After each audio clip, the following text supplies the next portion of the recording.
नमस्कार. अक्कलकुवा वडफळी मुक्कामी बस देवगोळी घाटात उलटली. वाहक आणि चालक गंभीर जखमी.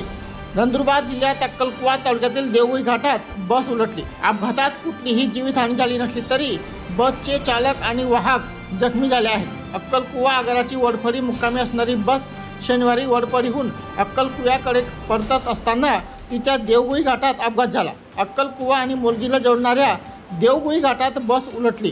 बसमध्ये चालक वाहकासह 4 ते 5 प्रवासी असल्याची प्राथमिक माहिती समोर आली आहे. या अपघातात चालक आणि वाहक जखमी झाले असून प्रवाशांनाही किरकोळ जखमा झाल्या आहेत. इतका मोठा अपघात झाल्यानंतर देखील कुठलीही जीवितहानी झाली नाही.